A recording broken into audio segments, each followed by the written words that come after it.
Ωραία, να σας καλησπερίσουμε όλους στο Meeting Cyprus και σε αυτή την κουβέντα που θα κάνουμε σήμερα για το άνοιγμα της σεζόν αλλά και για τον τουρισμό, ειδικά για το My Segments, για τα Meetings, Incentive, Conference και Exhibitions, και να δούμε πώς μπορεί η τουριστική βιομηχανία στην Κύπρο να πάρει τις καλύτερες προϋποθέσεις κάτω από τις συνθήκες που έχουν διαμορφωθεί.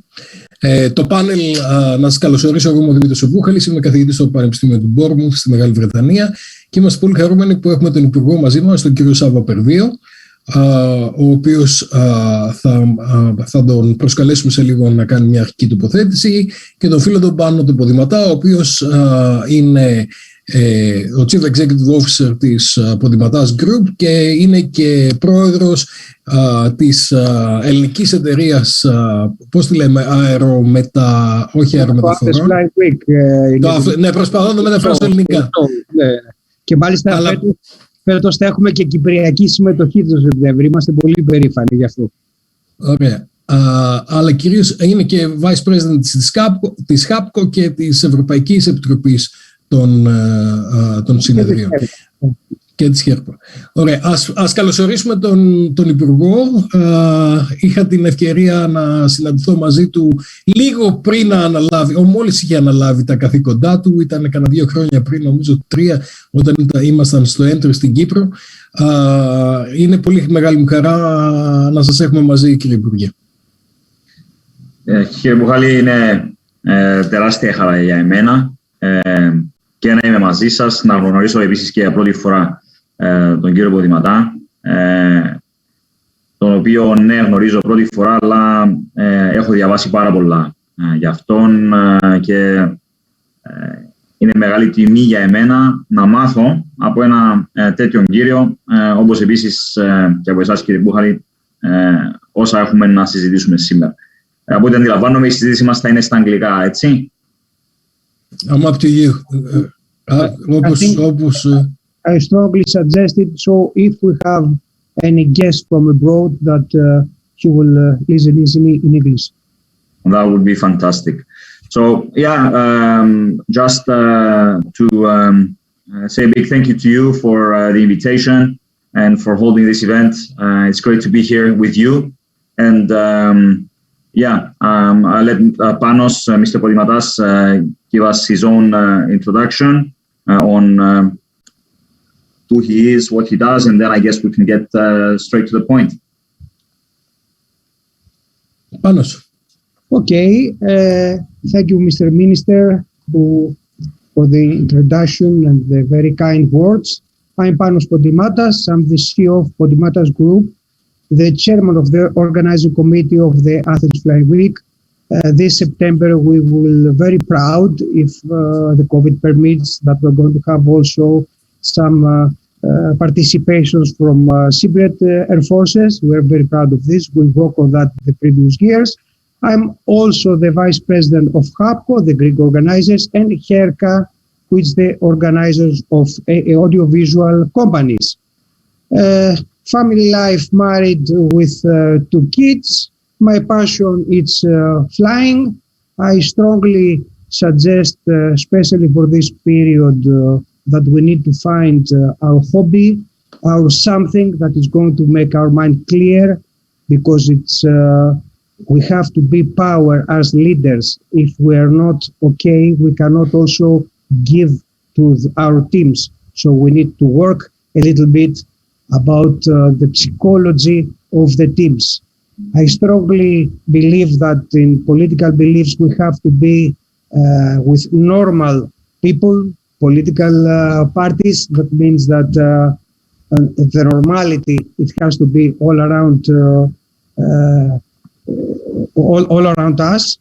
Also, later on, if we're going to have the time, we're going to speak a little bit more about the hybrid events with details, like the green screen studios, and what are the other cases that we can cover with this.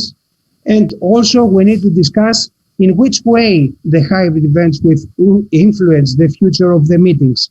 And why is this? First of all, I think that we need to spend 5 minutes about the hybrid events.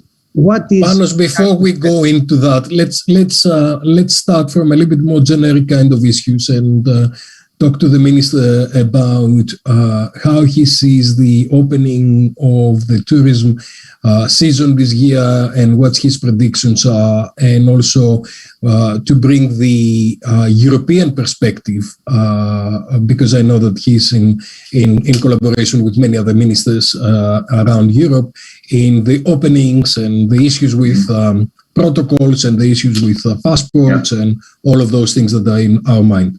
Minister. Thank you, Dimitrios. I will certainly be speaking a bit about Cyprus and what we have done to reopen. But before I do, let me say a few things about a wider scope, Europe maybe in general, and tourism in general. I was reading something the other day from WTO that they expect global arrivals this year to be something between 40 and 50% compared to 2019 levels, which I guess, is better than last year, but still a long way to go for full recovery. And I think it's in line with what WTO told us last year, that it's going to be taking probably 3-4 years still for our industry to recover. I think they've earmarked the year 2023, maybe 2024, for a full recovery in terms of arrivals. I have to say that we in Cyprus see something along those lines too. I like to describe 2021 as a bridge year between the disaster of 2020 and the beginning of the recovery, which is 2022. So I don't like to discuss 2021 as the beginning of the recovery. I still think that we are a bit in between a disaster year, as I said, in 2020, and a year in 2022 where things are going to look a bit more stable, because let's be honest, we see that we are in the middle of a third wave. There's still a lot to happen.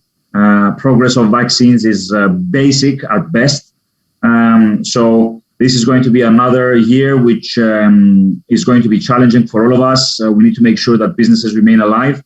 And what is a certainty, and I'm excited to hear from both of you going forward, is that when the full recovery comes to us in a few years, tourism is going to look different.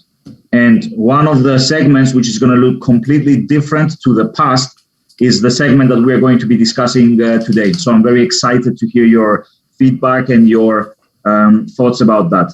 Now, with regards to Cyprus, I have to say that we've done an absolutely incredible amount of work in order to be open for travel since the 1st of March.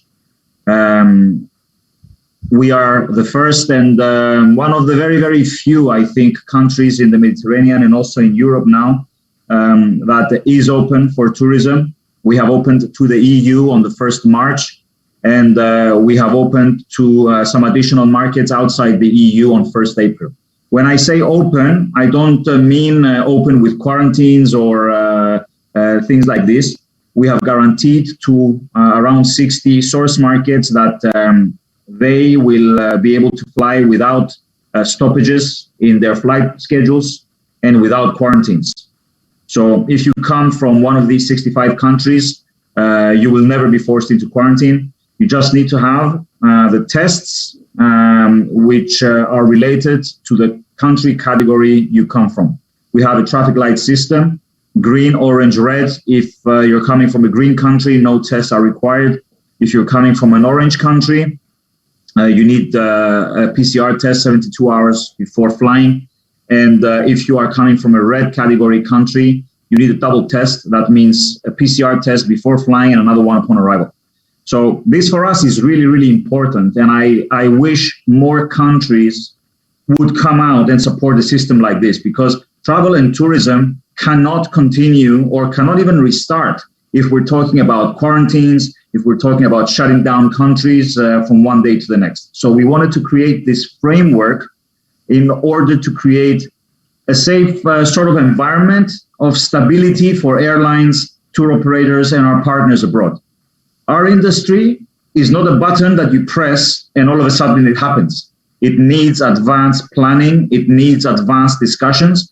And we could not be talking about tourism this year without having a framework in place which would offer this type of safety and stability. We did not sit down and wait for decisions from other EU governments.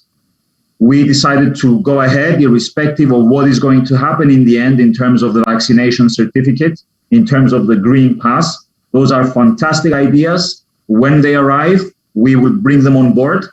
But we wanted that to only be a cherry on the top of our cake. We wanted to open travel to anybody as long as they have the relevant tests, no matter how many variants their country has, no matter how many deaths or COVID cases. So even if there is only one person, let's say in Greece or in Germany, who doesn't have the virus, we wanted that person to be able to prove that they don't have it and fly to Cyprus. So as a short introduction, I think I will stay at that. The main message I wanted to give, Cyprus is open, has been open since the 1st of March. And the basic principles of how we opened and the thinking behind it is what I already spoke about in the last few minutes. Thank you, Minister. That's great to hear. And you can see the leadership of Cyprus in bringing forward tourism to the next stage.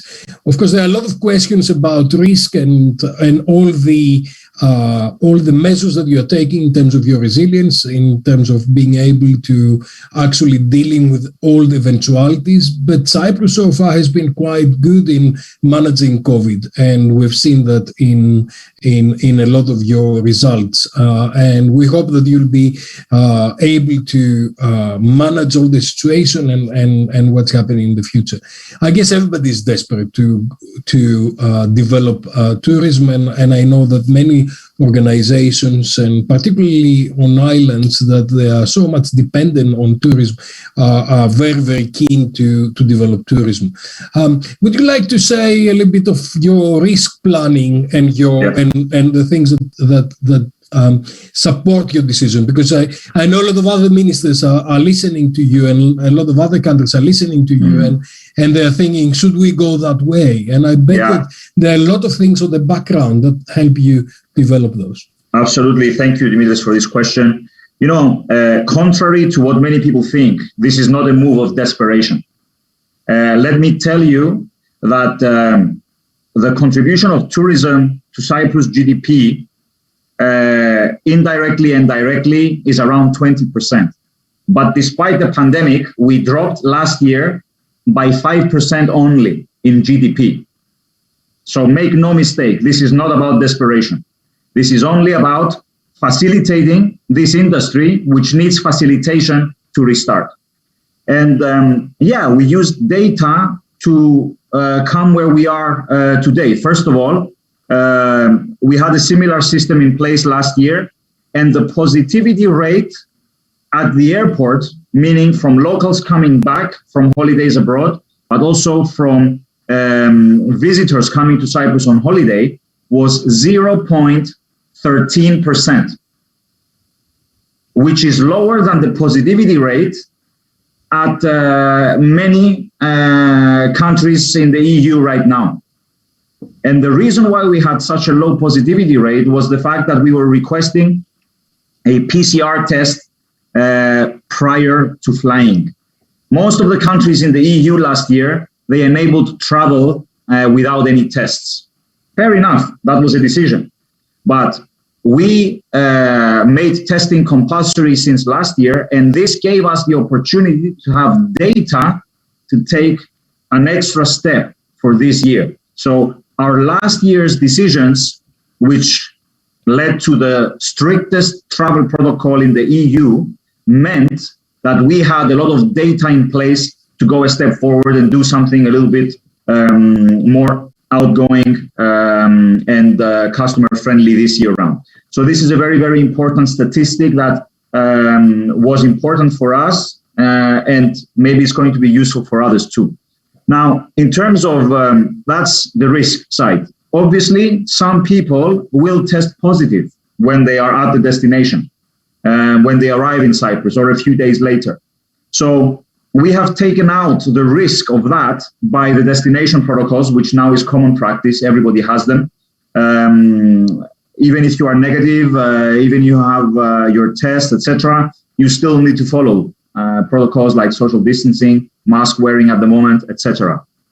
But I think the most important element of our strategy is that we have availed quarantine hotels for anybody who is a close contact of somebody who has tested positive. I'm talking about visitors from abroad. And those who do test positive, they are taken to a quarantine hospital. In both scenarios, we cover the cost of accommodation, of food, of drink, of medication. Why? Because people should not have to worry about who is going to take care of them if something goes wrong. If something goes wrong, we are here to take care of them. We cover that cost, so it's not going to be an additional expense on someone's holiday. And then I feel that there will be a lot of goodwill between the customer and the hotel they were staying at or the airline they had booked with, so that there are going to be changes in a flexible way to the normal booking. So I feel, Dimitrios, that taking everything into consideration, we have taken decisions based on reasonable risk. And even in the case when things might go wrong for a small amount of people, we are ready to take care of them and handle accordingly. So in all honesty, I feel quite confident about the system we have in place. That's fantastic. And the leadership, it's obvious. I've got to share with you that yesterday I had my first pint on a pub, because the pubs opened on Monday and everybody was so desperate to get a pint. And we went out to the pub. And I think one of the most important things that we found in this year is to understand how important tourism is, and understand how important it is to travel and to get together with the people that we care about and to look into different places in different cultures. I think people are desperate around the world to travel, and I think those countries that they are prepared to actually open and develop tourism safely, they will gain main benefits. One of the things that obviously in the UK we're quite advanced as far as vaccination is concerned, and hopefully now they've just opened the 45 years plus. So a lot of people have already done the first vaccine, and quite of the older generations have done the second one as well. So a lot of people will be traveling, and I hope that those people who have got the two vaccines will be traveling for a long period of time, because there's something that's called revenge traveling, which means that people would like to cover up the time that they didn't spend last year to do them this year. So I think, Minister, you should be prepared to welcome some people for a month rather than 2 weeks, the normal kind of 2 weeks. And I think we need to have a flexibility in terms of the airlines and the tour operators on the way that we are packaging things. And those hoteliers that they are listening to us, I think they should bring out different packages that will enable long-term kind of visitors, and also digital nomads and those people who would like to escape from their house and come to Cyprus and spend some nice time. I'm keen to bring Panos into the discussion and bring a little bit on the conversation about MICE and the conference and the incentives, because this is a market that's a very particular it's a very lucrative market, and several countries has done fantastic job on this, and I've got several kind of ways of dealing with that, because I used to be president of associations and I used to organize conference around the world. But also as a tourism person, I've also been on all sides of this, from conference organizer, from advisor to hotels, from different kind of ways. So I know this area a little bit holistically. And I know, like, what I didn't say when I introduced you, Panos, is that we grew up together, but we didn't know each other. On all the conferences I used to go as a delegate, your company was providing the translator services 30 years ago, 35 years ago, before I left Greece to come to England. In every technology conference I was going, and there was always a Podimatas translation services. And, that's a name that we've had for many, many years. But now, given your experience at the European level, Panos, and your experience in the last year, how do you see conferences going in the future?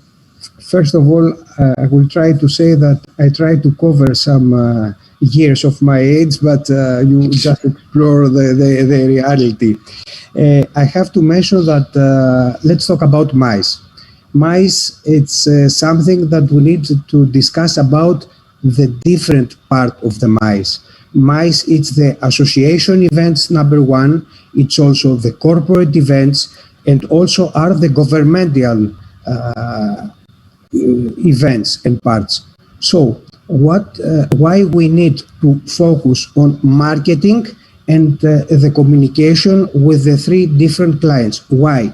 Because after the recovery of the mice market, the pie is going to be smaller. So if we want, as Cyprus or as Greece, to run and have the same money, the same income that we used to have before 19 and 18, we need to work very, very hard on the communication and the marketing. Why is this? Because all the competition countries are running for the same clients. That means that we have to be first in the line. Number one, do not forget that as we have to do with the association events, congresses, medical congress, etc., we need to beat up to 3 to 6 years before the day of the conference and the event. The corporate events are a little bit more closer to the date, but also we need to convince them that Cyprus and Greece are safe destinations, so we can make a bid for the big corporate organizations and all these kind of things. And for the minister, the third part is going to be the governmental meetings. In Cyprus and in Greece, we don't run after them. They are very, very important, and they can bring very good income to the local market. In every minister, they have its European or international association that if we bid, we can bring this association to Cyprus and Greece. That means that we need to combine our forces, not only for the marketing and the communication of the destination as a destination, but if we can bring directly some business from the governmental part of the events. So I think that the whole mice in Europe, it's waiting what is going to be on. Up to now, we have only some groups in Cyprus and in Greece from Israel. And I think it's very, very critical. The next period of 1 or 2 months is if everything goes well, then we expect to have the first bids for the end of this year as a strategic start. And then, of course, we're going to be open for 22 and 23. Panos, all the conference I'm involved in as chairman or, organizer or whatever, they've been postponed or they've gone digital for the time being. And I think for most of 2021, this is what we see. What we see, though, is domestic conferences are opening slowly. Yeah, you have absolutely right to mention this thing, because one of the cases that we as a company and also as a AV Alliance group, we run after the hybrid events is that we need to keep the communication that we have with the clients. It's very, very important. That is why we think that we need to focus on the final clients for the next period. Yeah, but what also can see is that in several countries where they've got a big domestic market, so I was involved with a conference in Austria, I'm involved with a conference in Hong Kong. What they do is they start bringing slowly people back into the conference rooms, and they start getting the conversations going. And then the hybrid model is something that they are using quite a lot. So they can bring the people from abroad that they cannot travel for the time being, or they're afraid to travel. So I think we'll see hybrid model for a while. Having said that, I have to admit that I'm not very convinced about the electronic conferences. We used to go to some of the conference in Cyprus, some other places, and spend 3 days working 18 hours a day. Okay, we were partying a little bit and had something to drink and something to eat from time to time, but it was very active time, meeting all these people and engaging in conversations almost 24/7. When you're online, when you're Zoom, it's easier because you don't have to travel, but actually the level of communication and the level of engagement and the level of discussion is not the same. And I think that's quite good, because that means that a lot of people are gagging to go back into the conference rooms. And they are gagging to go back and have this kind of conversations and see the body language and exchange the authentic kind of exchanges on the things we do. I think business travel will start a little bit earlier, especially if you're trying to go and sell something. And I think conference will be a little bit later on. So although we're talking about mice, I think the meetings as far as business travel is concerned will start earlier. I think the conference will go, international conference will go a little bit further down, and then incentives and exhibitions. Exhibitions will actually probably start earlier than conference, because there's the incentive of selling something.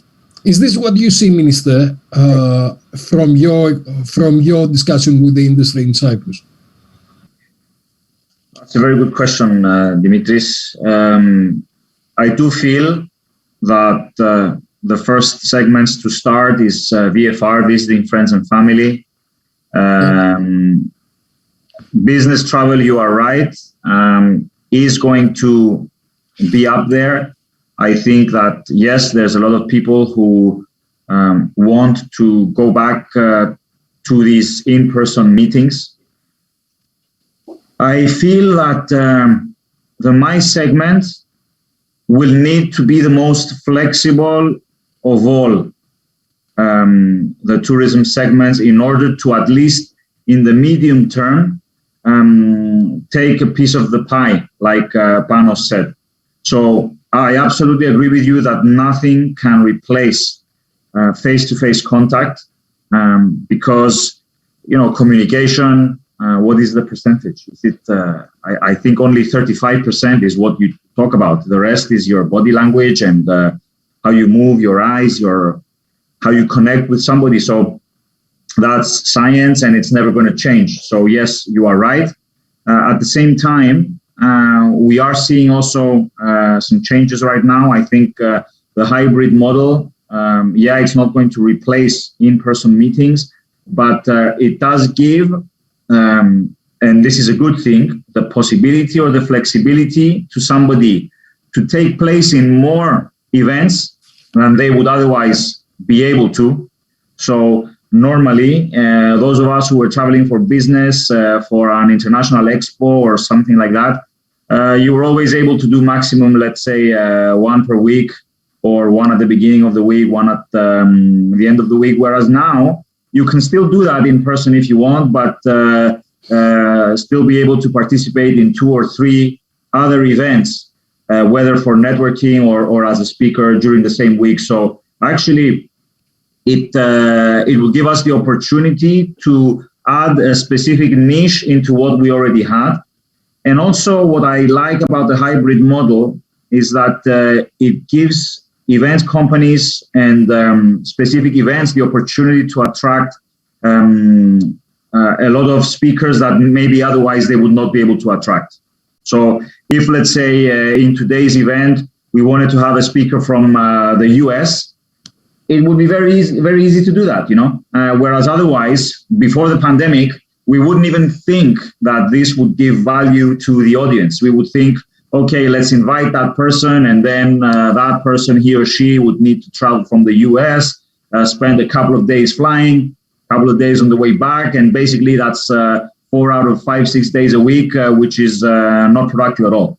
So this will give us the opportunity as destinations, and you, of course, Panos and companies like yourselves, to open up the scope of the speakers and bringing people with different type of expertise from very far away. And that creates additional knowledge and increases the level of interest and maybe participation, which then obviously companies and destinations can monetize, because nobody ever said that a hybrid meeting should give away the digital part of the event for free. That's not the way it goes. So there are opportunities there in this way, and I believe in it a lot.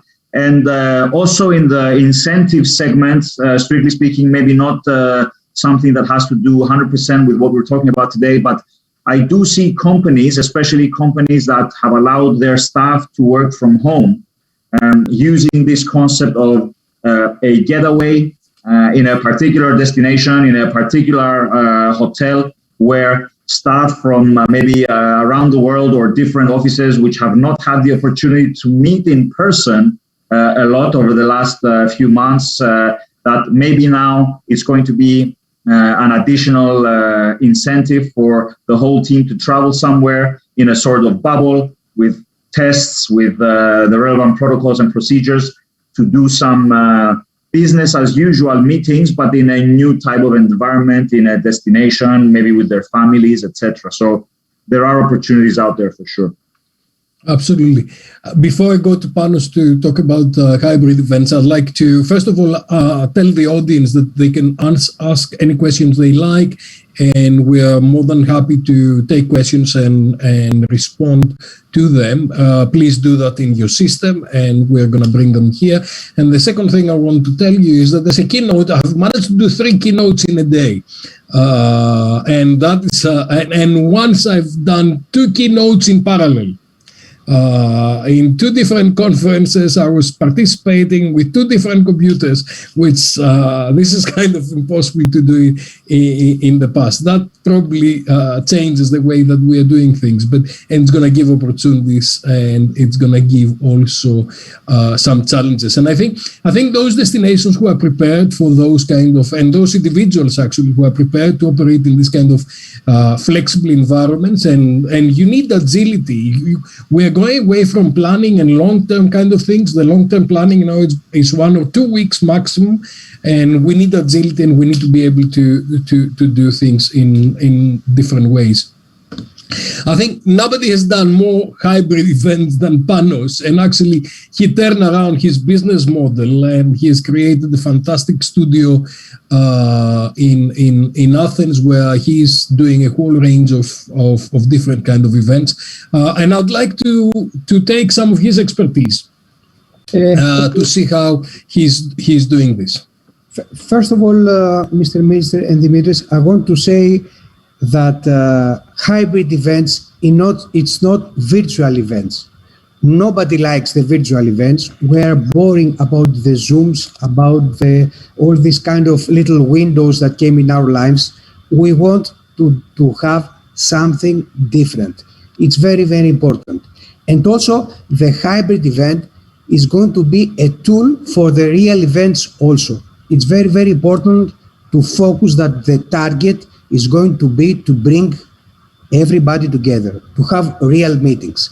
And the hybrid events will work as a completely very nice tool to bring more people here. So using the protocols of COVID-19, we can have, even in the hotels or in other studios, a staging, an event that can bring all the very important speakers from all around the world, as Mr. Minister says before. And why is the hybrid event is so important. It's important because they are going to be connected to the real meetings afterwards to expand the capability of the rooms and of the areas of the mice. So if we learn to work with this technology and if we have a room, for example, 500 people with a hybrid events, we can have thousands of people. So if we have, one very interesting speaker, we can open the doors of the events for many other attendees to be present. And some other reasons why the hybrid events are very important. Why? Because of the communication and the marketing. If we are not doing hybrid events now, we lose the communication, the daily communication that we need with the clients. This period is the period that we speak almost every day with all the international clients that we have to share about the feelings, about the way that we think that the market will go. And finally, we make a small hybrid event just to be hot for the starting of the mice market. Also, we need to have our teams ready. I need to tell you that it's very important, the psychological part of our teams, of the teams of the hoteliers, everybody who works in a hotel, in the PCOs, in the DMCs, even the ministers, and for us, also for us, the AV and the event companies. Why? Because people that they don't work or they have months to go to the office, they really will need some time for the recovery. And this is also very important. So with hybrid events, we stay the personnel active, which is very important. Another thing also is that with these technologies, the technology went far away. We expand the technology. Every 2 weeks, we have meetings with the technicians all around the world with the AV Alliance to discussing about the new technologies and what will market will bring. All these technologies will stay in the future meetings. And as Mr. Minister mentioned before, do not forget that the incentive and the corporate market is going to act more fast. That means that in a couple of months, 3 months, 4 months, we have to be ready and present to make the presentations, to let them come in Cyprus, in Greece. And also, you know that with this technology, of course, we can go all around the areas and we can expand up to thousands of people. So if there is a congress of 10,000 attendees that before it was completely impossible to come in Cyprus or in Greece, now with these technologies, we can host 2,000, 3,000, 4,000 and the rest they can attend with a hybrid event. So that gives us great opportunities to do different things and do things in parallel.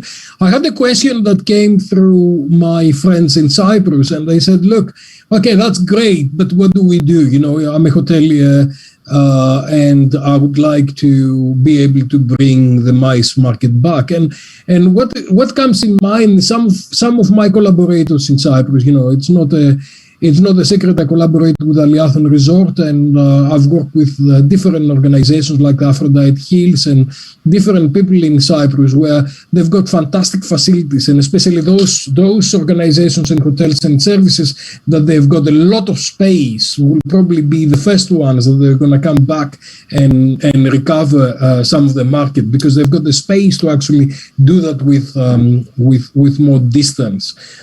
Is there any particular plans, Minister, for Cyprus and for this particular market? And do you collaborate with the conference organizers and those people who are attracting conferences to have some specific plans for this market? That's a great question.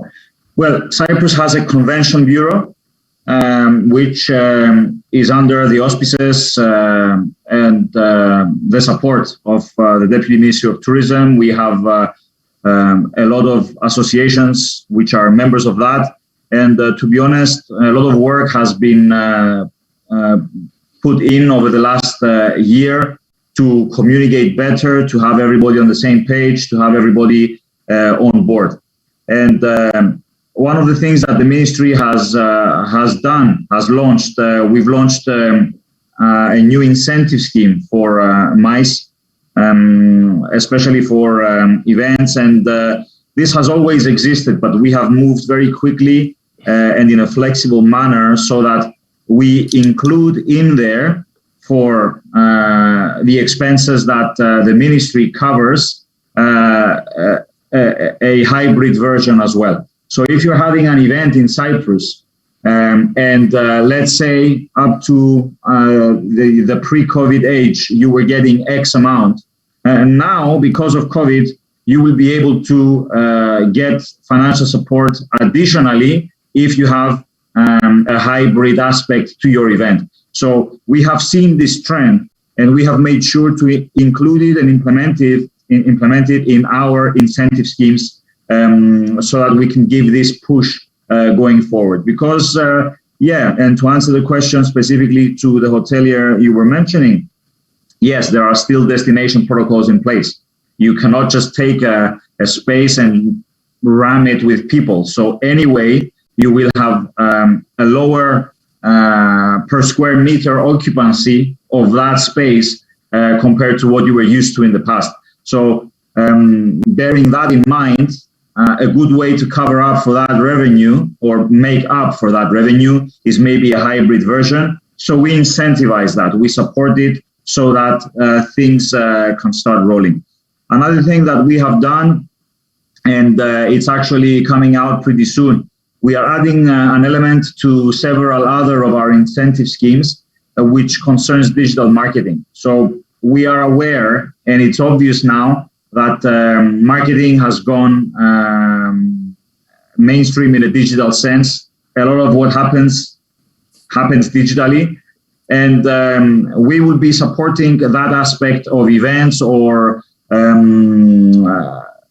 businesses as well. We will be supporting the cost of doing digital marketing as long as it's targeted, as long as there's SEO involved, as long as there are proper professional companies behind that. I'm not talking now about bringing somebody in who is employed by a hotel, let's say, or a travel agency and paying for that person's salary. No, that's not what I mean. I mean being able to cover the cost of a tourism business collaborating with a professional digital marketing agency. And this is really, really important, not only because of the know-how that these agencies have, but in terms of the content that can and should be created. We have moved on now. Content cannot be the same as it was in the past. So we are supporting that aspect too. The third thing that is going to happen in the next couple of months, our new image, our new branding, our new logo as a destination is coming out. Actually coming out at the exact time. It was meant to come out last year, but then the pandemic happened. So we said, okay, let's pause and see how this goes. So we're launching that in a couple of months. And there is going to be an aspect of that logo which can be customized specifically for mice. So is there anything else you can share? We got you talking about marketing. Is there anything else you can share for the industry that is following us? Well, yes, we feel that the destination itself has an opportunity to completely revitalize the way it does marketing. We have really gone very much towards the digital direction. You know, at the end of the day, we've had to replace, like all destinations, the travel shows, the fairs, the expos, the physical materials which people can no longer have. We've had to replace that with digital marketing. So I have to say that we are collaborating very, very closely with a lot of big players in the social media spectrum, obviously on search engines, OTAs, of course, and a lot of other companies, because I think that's very, very important. We spend wisely, but we are spending a much larger amount of money today than we were in the past on digital marketing. And actually, this year, the biggest ever digital marketing campaign of Cyprus as a destination is taking place. It started on the 1st March, on the day that the destination opened. It's ongoing, and the content is completely new, completely fresh. We try to show all these wonderful things that Cyprus can be known for. And I think it's very, very important. And I'm very proud, and we all are at the ministry. We are very proud of giving opportunities to young content creators who are based locally. So yes, of course, the internet has given us all the opportunity to collaborate with international companies abroad, world-class companies, world-class influencers, etc. That's fantastic. It has broadened our horizons, and it has given us a lot of know-how, brought in a lot of ideas. But at the end of the day, we're here as well to support the local community. And I'm very proud that as a ministry, we have done that. We have collaborated with tens of local small companies in Cyprus for the content, for the creation of our content over the last 12 months. And I think that this creates an element of community, you know. We know that they love the destination. We know that they know the secrets of the destination. I'm talking in terms of the beauties, the beautiful elements that we have. So it's a win-win situation. They're excited to work with us. They're getting a lot of exposure themselves.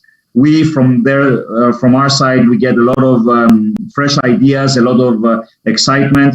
So yeah, I mean, we've turned the page as a destination, and the future is digital, and the future is very exciting in terms of marketing. And of course, this is a very authentic and real content that the local people are bringing. And I've always been an advocate of that. Just bring the real content, and also get your customers to actually create the content for you. And that's something that we've worked a lot in Cyprus to achieve. And when the customers start bringing all this wonderful news about you, you are winning double the time. I like to bring Panos in, because I kind of feel that there's a change in the business model, if you like. And in the past, companies like yours, Panos, will be a service provider. So you'll be paid a fee, normally a fixed fee, to provide services. But now I see a lot of companies like yourself that they are coming like a partners with sharing, profit sharing, and engaging in a business way with the conference organizers. So I can see a lot of movements around Europe going that way. Is that something that you see as well? Yes, first of all, before I answer this question, I have to say to Mr. Minister that the same way that they react with the young people in Cyprus government, we did the same also in Greece in our companies. The fresh minds are very, very important to take the technology one step forward. It's very, very important. So, compare the international market, Dimitrios, I have to say, as a proud member of AV Alliance Group and Congress Delta Network Group, we establish a communication that we run the technologies all together, step by step. So that means that if someone of us has a good idea and tries to make something better in hybrid events and something extremely nice for the mass market, all of us will share the information and we go to the next step. That's why, if you can see behind me, there is a 3D room that it's a hybrid event that we use to use as a platform, new way of platform. And now we try to work in the real hotel and MICE areas platforms. And that means with a 360 hybrid technology, we are trying to bring the same hotel to be part of the hybrid event. That means that the attendee in the very near future, in the next 1 or 2 months, I think, will go to the same hotel that the hybrid event it take place. that probably it's full of the attendees that can join the hotel, and then with the capability to go to this platform, they have the opportunity for thousands more people and 1,000 square meters to have another exhibition area will join the same event. So the technology flies, and we use also the fresh new minds that exist, because are the only ones who take the technology up to the next step. Well, the young people are digital natives. They were born with technology, and anybody who is less than 30 years old, they've always had technology in their lives. I keep telling my students that I got my first mobile phone when I was 30 years old, and they cannot really understand how I survived 30 years without a mobile phone. They get theirs when they are 6 years old or 7 years old. And I said, yes, life can happen. And then I keep talking to them about the telex with the dots that none of you remember because you're much younger than I am. But this is the new generations are coming. They're digital natives and they are embedded with technology, and therefore they'll kind of operate in many different ways. I think we're reaching towards the end of this session, and I know the time flies, and we're almost here for an hour. I think we've established several things. I think the mice market is one of the most important kind of markets and segments that we see. I think we will see leisure travelers flying first, and VFR, as the minister said earlier, visiting friends, relatives will be the segment that's going to go first, and then the segment that's going to go second is the business travelers and those people who will be chasing money. Basically, they'll be chasing the sales of different things, and gradually we'll see conference and we'll see some of the other segments. I think the digitization that has happened in the last year has kind of progressed us to 5 to 10 years, and it's here to stay.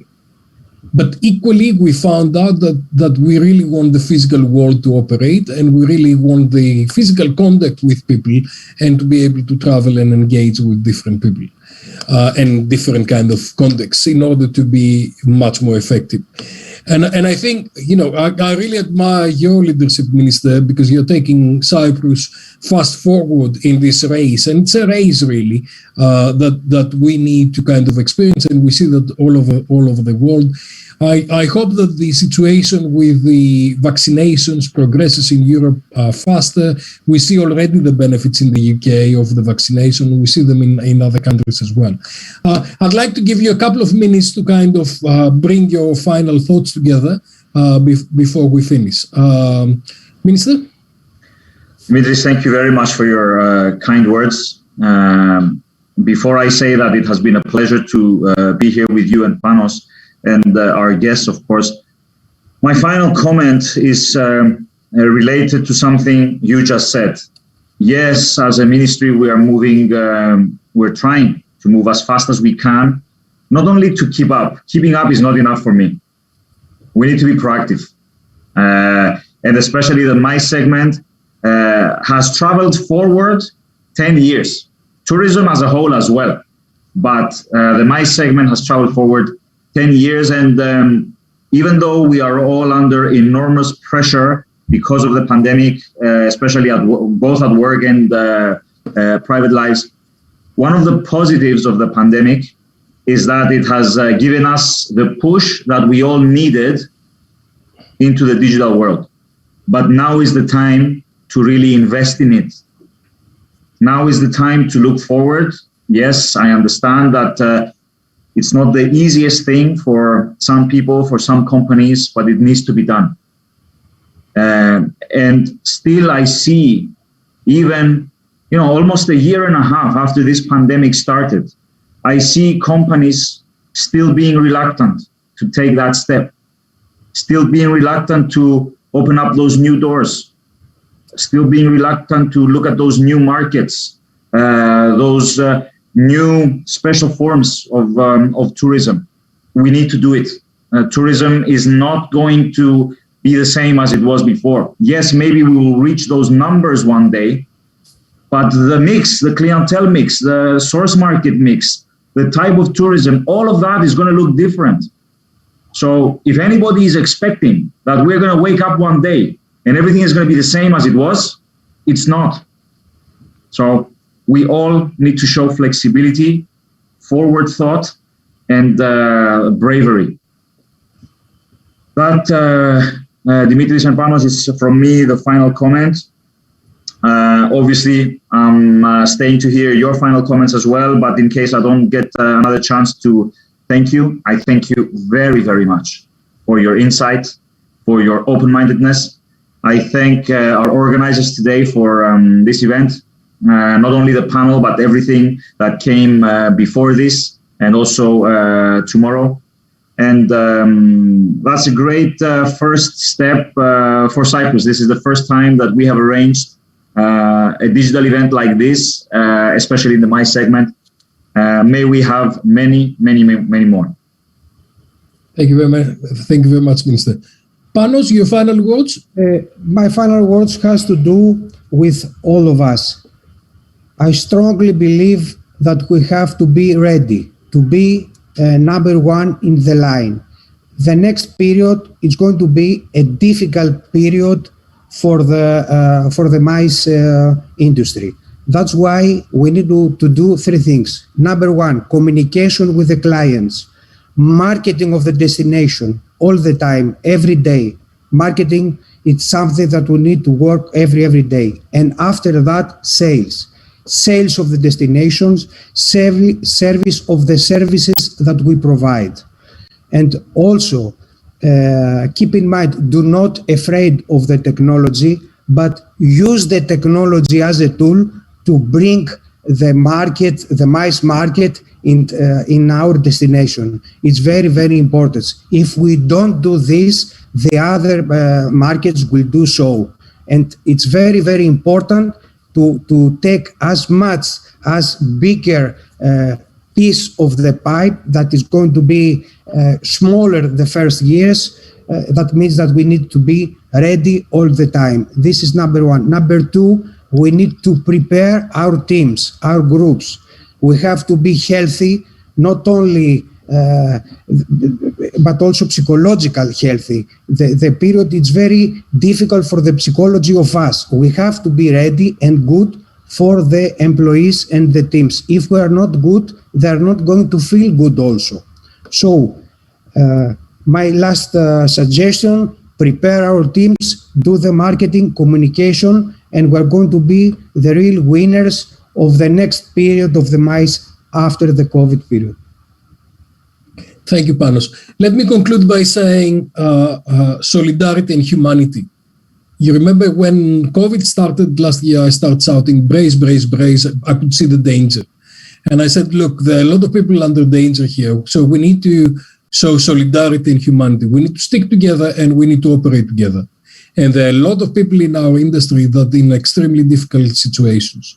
We need to bring all of us together so we can be in the next day. We are not going to go back to 2019. We are going to go to 2023 and eventually with a horizon 2030. I think we really need to start. It's an opportunity to start looking to 2030. And it's an opportunity to take the new tools forward and develop our competitiveness and to move forward. Let's be honest with ourselves. Not everybody will survive this, but it's the professionals who will survive.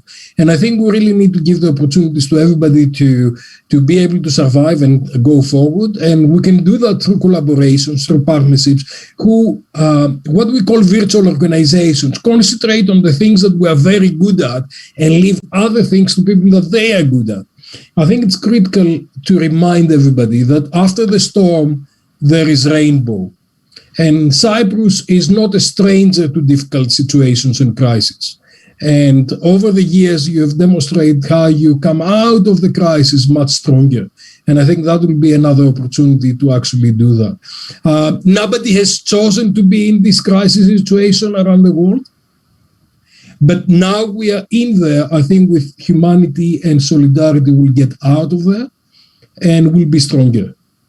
Thank you very much. Thank you very, very much. Thank you very much.